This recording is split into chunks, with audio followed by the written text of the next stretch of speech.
साथ में एक बात और मैं बताना चाहता हूँ। उनके द्वारा की गई रिसर्च और उनके द्वारा किए गए शोध कार्य सैकड़ों में है। हर बार मैं उनसे जब मिलता हूँ तो उसकी संख्या बढ़ जाती है।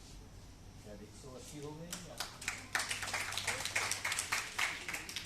200 हो गए।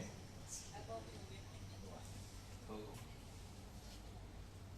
हमारे साथ मंच पे डॉक्टर हीना, यहाँ की प्राचार्य जी, इनके द्वारा कुशल प्रशासन से इस महाविद्यालय का एक नया रूप सामने आ रहा है और इसकी चर्चाएं भी काफ़ी होती हैं दिल्ली विश्वविद्यालय मेरे रिसर्च से। हमारे साथ मंच पर बहन योजना जी हैं। डॉक्टर योजना जी की योजना से ही हम सब यहाँ बैठे हैं।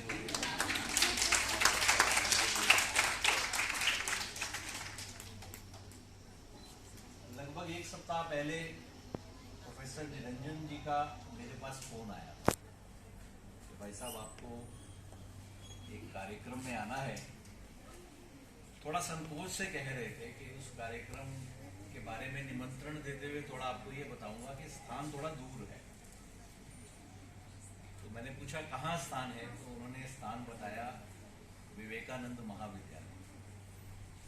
तो मैंने तुरंत उनको कहा यह स्थान दूर नहीं है, मैं यहाँ अवश्य आऊंगा।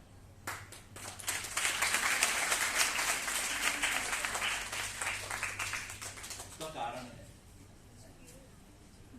मैं आप सबका धन्यवाद करता हूं कि आपने मुझे यहाँ पर बुलाया। और वो कारण क्या है कि ये जिस धरा पर ये महाविश्वविद्यालय अपना महाविद्यालय है, विवेकानंद महाविद्यालय, मैं बचपन में यहाँ खेला हूँ। इसी मेरा निवास बिल्कुल पास में होता था और मैंने मतलब जिस समय यहाँ खेलते थे तो यहाँ सिर्फ मिट्टी थी, ये भवन वगैरह कुछ नहीं बना था। मेरे सामने ये भवन बना है, हमने देखा है कि किस तरीके से ये भवन बन रहा है। ये आसपास सब खाली जगह होती थी। मैंने वो वाले आनंद के पल यहाँ बिताए हैं। बरसात आती थी तो हम घर से निकल पड़ते थे, सब बच्चे। यहाँ पर जगह जगह गड्ढे बने होते थे, उस गड्ढे के अंदर पानी आता था, उसमें हम खेलते थे। आप सबको ये वाला आनंद नहीं मिला होगा, क्यों बच्चियों? ऐसा बरसात में घर से बाहर अभी मम्मी पापा जाने ही नहीं देते, ठंड लग जाएगी, जुकाम लग जाएगा, कपड़े गीले हो जाएंगे।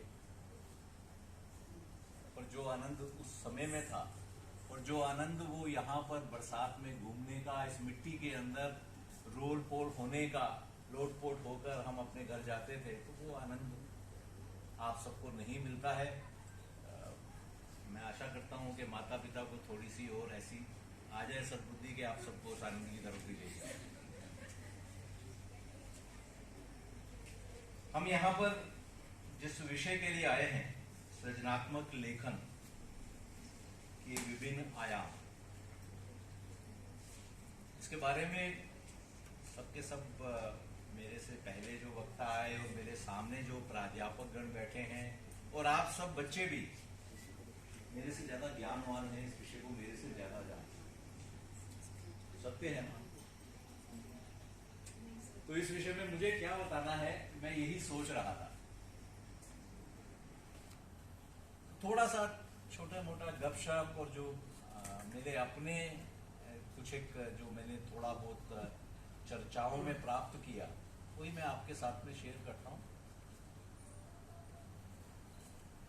मैं दिन के आधा घंटा 30 मिनट मेरे ऐसे रहते हैं जिस समय मेरे से कोई संपर्क नहीं कर सकता है। और मेरे घर वाले जब कभी भी आप फोन करेंगे उस समय पर, तो वो जवाब एक देंगे कि वो इस समय अपने डियर टाइम में है। कौन सा टाइम है? डियर किसको कहते हैं? जी हाँ, मेरा प्रिय टाइम। और मेरे डियर टाइम का मतलब क्या है? Discontinue everything and read and right. ये मेरा डियर टाइम है। मेरा सारा दिन 23.5 घंटे जैसे भी बिना किसी नियम, बिना उसके चलते हैं। मेरा फोन ऑन रहता है, मैं हमेशा फोन सुनूंगा, कोई बुलाएगा तो जवाब दूंगा। पर ये आधा घंटा ऐसा रहता है जो मेरा डियर टाइम होता है, जो मेरा अपना समय होता है, अब उस समय पर कोई मुझे डिस्टर्ब नहीं कर सकता। घर वाले भी आपको जवाब देंगे वो डियर टाइम के अंदर। क्यों, क्या आवश्यकता है इसकी? ये 4 वर्ष पहले एक घटना हुई, स्वामी सुखबोधानंद जी, आप में से किसी ने नाम सुना है इनका? सुना है बच्चों? तो कभी भी समय मिले तो उनकी पुस्तक को पढ़ना, उनके साहित्य, उनकी पुस्तकें, छोटी छोटी पुस्तकें हैं, आप पुस्तकों को कभी भी पढ़िए। स्वामी सुखबोधानंद जी, आप अपने यहाँ नोट कर सकते हैं। उनसे मेरी भेंट हुई कोरोना काल के अंदर, जब कोरोना प्रारंभ हुआ 3 वर्ष पहले बंगलोर में। तब उन्होंने मुझे ये कहा कि भाई आप, डियर टाइम आपका कोई है या नहीं है? तो मुझे उस समय भी समझ नहीं आया, जैसे आपको भी समझ नहीं आया डियर का मतलब सिर्फ प्रिय समय है। तो उन्होंने मुझे ये डेफिनेशन दी जो मैं आप सबके सामने ला रहा हूं। हमें सृजनात्मकता की तरफ बढ़ना है, कुछ हमें सृजन करना है, तो उसकी पहली जो चरण है, वो चरण है कि हम कुछ ज्ञान प्राप्त करें, कुछ नॉलेज लें।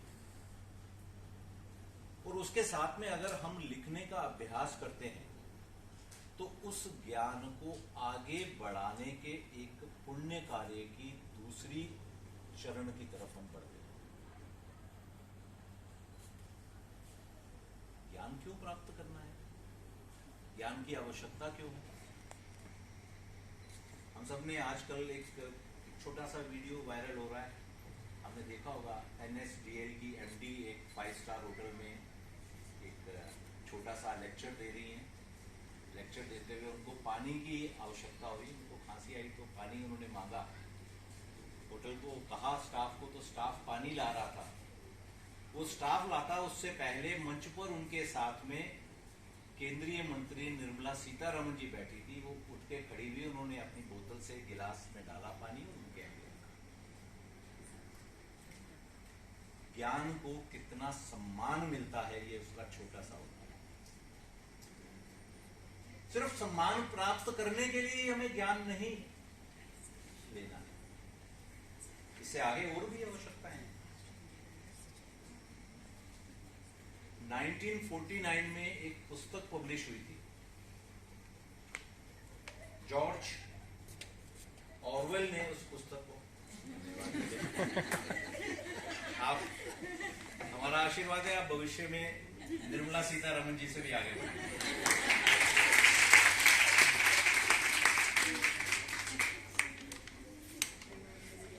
मैं बता रहा था कि एक जॉर्ज ऑरवेल ने एक पुस्तक लिखी थी 1949 में, उसका नाम है 1984, 1984।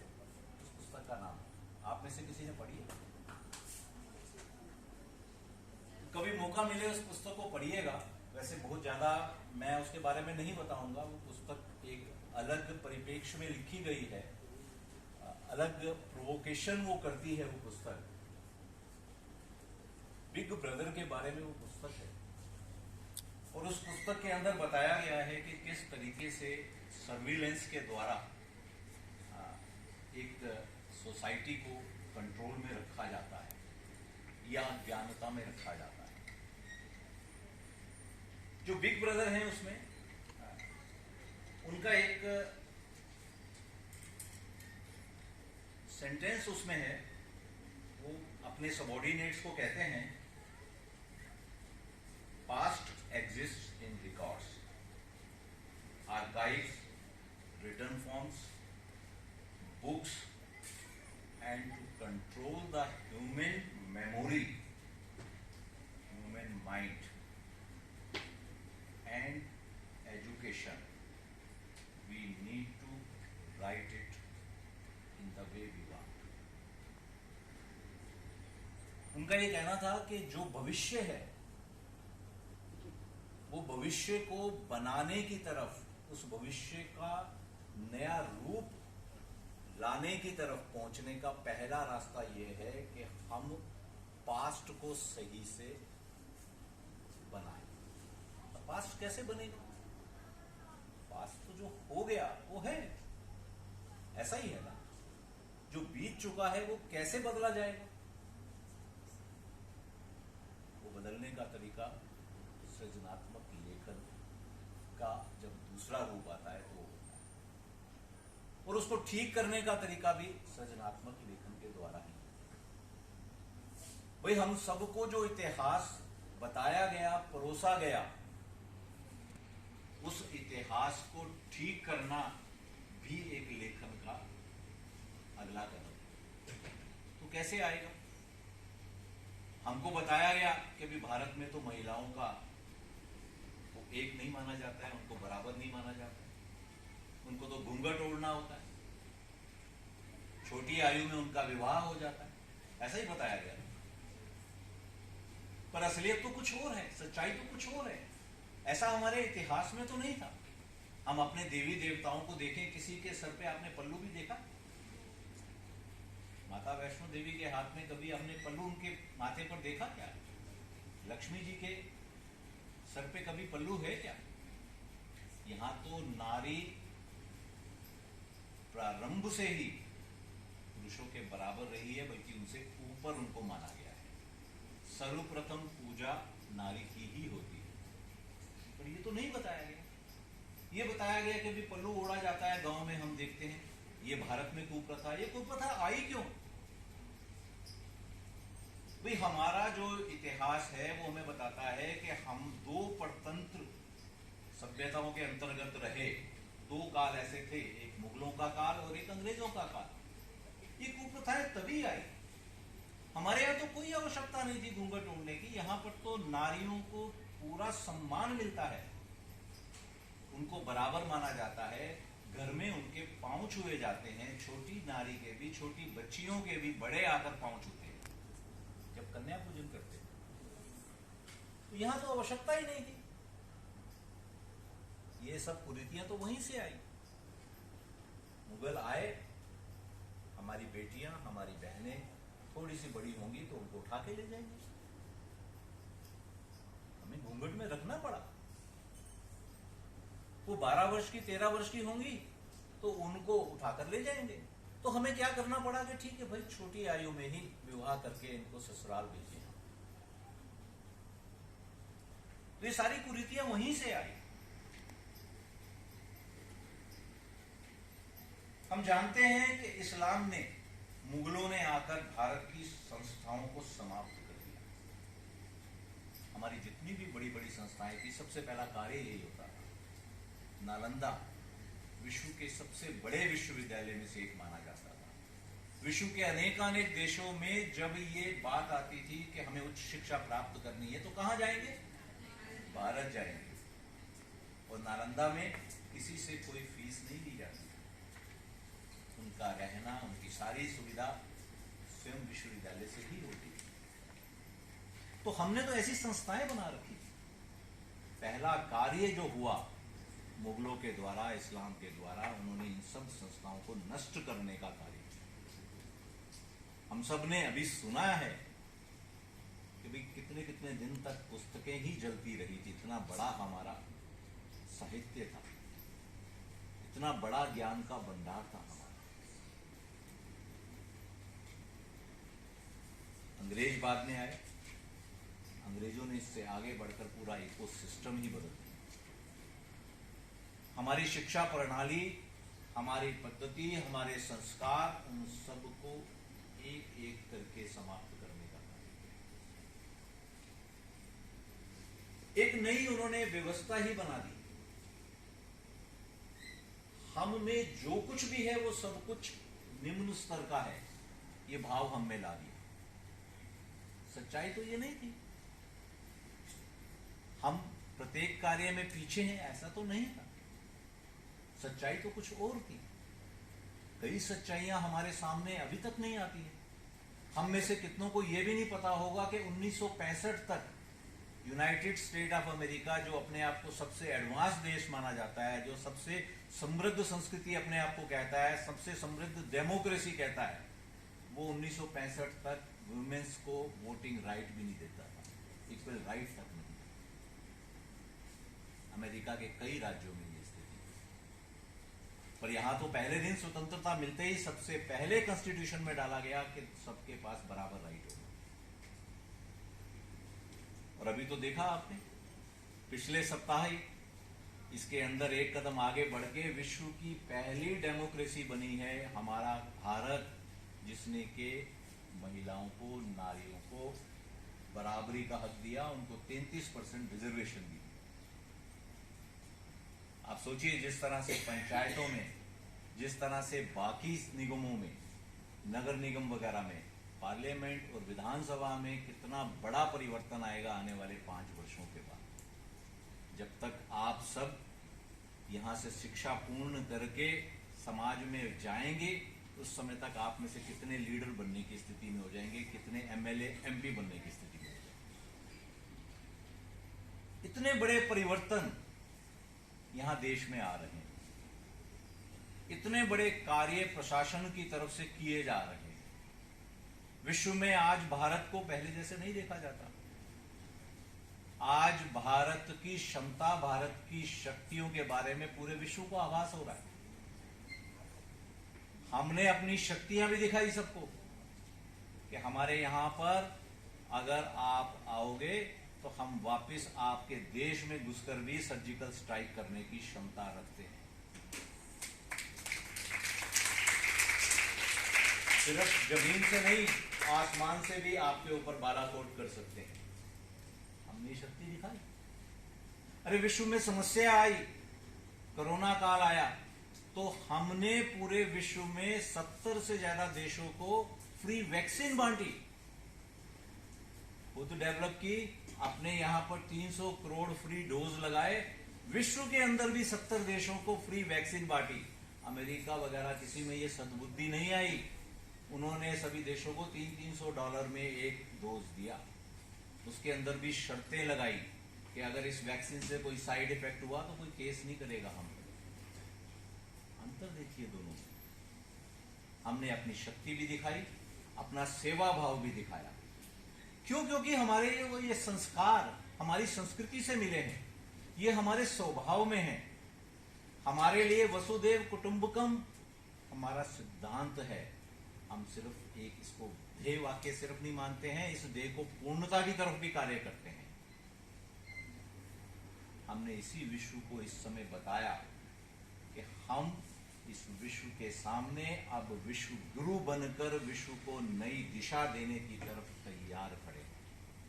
अब वो भारत नहीं रहा कि जिस किसी को कोई भी आंख दिखा सकता है। पिछले सप्ताह ही देखा ना आपने, कनाडा के प्राइम मिनिस्टर ने बोला और उसको जवाब मिल रहा है। अब उनको ये समझ नहीं आ रहा कि अपनी बात को वापस भी कैसे है। आज ही हमने कनाडा को कह दिया है कि अपने यहां से फालतू के सारे कर्मचारी हटाइए। जितने कर्मचारी हमारे वहां पर हैं उतने ही आपके यहां रहे। ऐसा कहने की हिम्मत आज तक किसी की नहीं है। ये परिवर्तन आ रहे हैं, इन परिवर्तनों को आगे बढ़ाने के लिए, इस सब कार्यों को आगे पूर्ण करने के लिए हम सबको मिलकर अपनी अपनी क्षमताओं से सृजनात्मक कार्य करके योगदान देना है।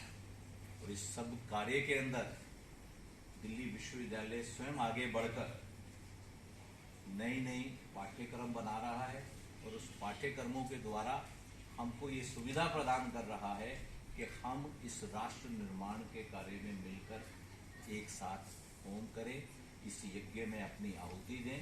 मैं इसके लिए यहाँ की समिति को, विश्वविद्यालय के प्रशासन को, इस महाविद्यालय को, सभी को मैं साधुवाद देता हूँ।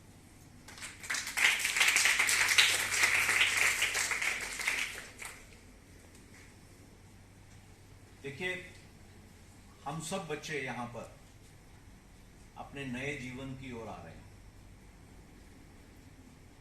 मैं अपने जीवन में कुछ एक मुझे जो बड़ों से ज्ञान मिले, अब अपनी बेटियों के साथ में शेयर करना चाहता हूँ। हमारे पिताजी हमें बताते थे कि जीवन में आगे बढ़ना है तो 3 मूलभूत सिद्धांतों के ऊपर चलो: सच्चाई, ईमानदारी, कड़ी मेहनत।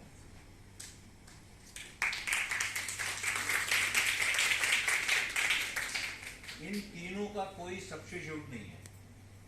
इस सबके साथ में ये भी बताते हो कि हम जो कुछ भी हैं, हमें जो भी सफलता मिलती है, उसमें 95% योगदान प्रसाद का होता है। प्रसाद किसे कहते हैं? बिल्कुल सही है। प्रसाद कहते हैं जो हमें हमारे बुजुर्गों, हमारे बड़ों से जो आशीर्वाद मिलता है, जो ब्लेसिंग्स मिलती हैं। हमारे बड़े, हमारे बुजुर्ग ही तो प्रभु हैं, वही तो सबसे बड़ा मंदिर है, सबसे बड़ा धाम है। तो जो उनसे ब्लेसिंग्स मिलती हैं, जो उनसे आशीर्वाद मिलता है, वो 95% योगदान है हमारी सफलता का। तो मन में प्रश्न आता है कि 5% सिर्फ प्रयास से होता है, तो फिर प्रयास क्यों करने हैं? ऐसा आता है ना प्रश्न। हमारे मन में भी आता था जब हमें ये बताया जाता था। तब ये बताया जाता था कि ये जो 5% है, वही करने की हमारा कार्य है, वही करने का हमारा दायित्व है, और उस 5% से ही वो 100% की पूर्णता होगी। तो हमें अपना 100% उस 5% को पूर्ण करने में लगाना है, तभी जीवन को हम संपूर्ण कर पाएंगे, जीवन में 100% सफलता प्राप्त कर पाएंगे। हम सब मिलकर अपने जो 5% वाला कार्य है उसको पूर्ण करें। प्रसाद में हमको बहुत कुछ मिल रहा है। हमारे बड़ों ने, हमारे बुजुर्गों ने हमें बहुत कुछ दिया है, हमें सुविधा दी है, रहने का दिया है, और उस सबसे बढ़ के प्रसाद के रूप में इस महाविद्यालय में शिक्षण का हमें चांस दिया। तो हम सब अपने इस कार्य को मिलकर पूर्ण करें, अपना पूरा इस कार्य में लगाएं। और जैसा अभी प्रोफेसर निरंजन जी ने कहा था, कर्मण्येवाधिकारस्य मा फलेषु कदाचन, इस सिद्धांत को अपने जीवन में उतारकर, इस गीता ज्ञान को अपने जीवन में उतारकर अपने जीवन को आगे बढ़ाएं। इसी बात के साथ मैं अपनी वाणी को विराम देता हूं। आप सबका बहुत बहुत धन्यवाद। आपने मुझे सुना।